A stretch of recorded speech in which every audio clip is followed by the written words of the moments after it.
development organizations as well as civil society groups that are working in the right to information area, and they've come together and have espoused 4 principles that will guide this work. The first one is a very simple principle of information on aid should be published proactively.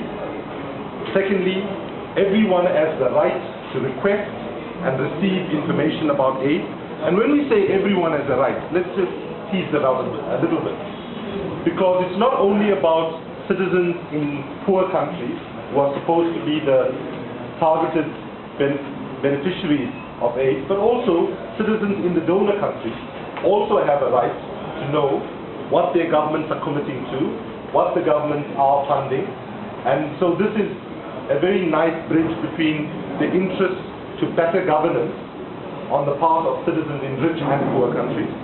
The third principle is information on aid should be timely, accessible, and comparable. Now these 3 words are actually all very important. Timely, because some governments on both the donor and the recipient side, if they were challenged about why you don't publish anything, they would say, of course we publish it, we can refer you to X, Y, and Z reports that we publish from time to time. Not nearly as comprehensive as we would like it to be, but certainly much too late for it to have any real impact on good practice and making aid work more effectively. Accessible is a key problem, right? Because some of the people who have a right to this information are not people who are necessarily on the internet, are not necessarily people who have high levels of education and can process charts and pie diagrams and so on. So the idea of making the information accessible is critically important if those that this information is intended for can actually use it effectively, are to be able to get the full benefit of that information. Comparable is also a very important word. It's comparing at a whole range of different levels. Let me just take 2, which are not necessarily the most important.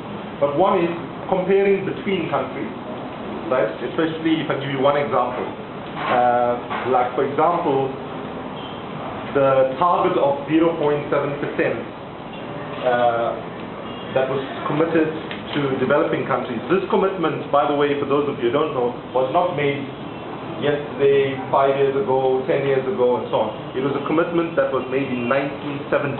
And as Nelson Mandela said, when he launched the Global Call to Action Against Poverty and Make Poverty History in Trafalgar Square, he said, speaking in 2005, 35 years, it's now 38 years, 35 years is a long time to wait for less than 1%. Okay?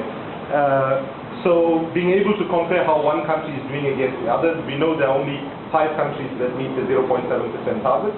That's Denmark, Sweden, Norway, Luxembourg, and Netherlands. Of the 5, only Netherlands has a significant colonial history. And then the other comparison is over time, right?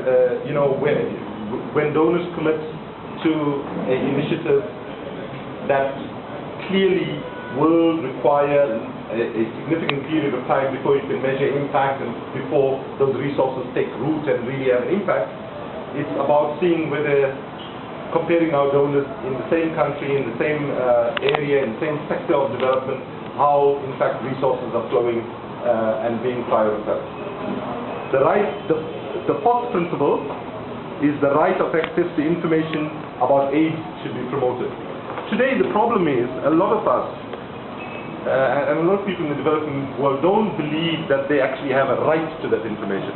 They just believe, and here let me just say that this, while it might sound as it's primarily aimed towards governments, right, which if you want to look at who the big players are, that's appropriate. But be very clear, if we are going to give full expression to this, it's also going to have an impact on NGO practice, right? And so ensuring then that we are promoting the idea that as a citizen you have a right to this information because these are monies being raised in your name, these are monies that are employing people in your name to actually deliver certain things and so on. So those are the principles behind it.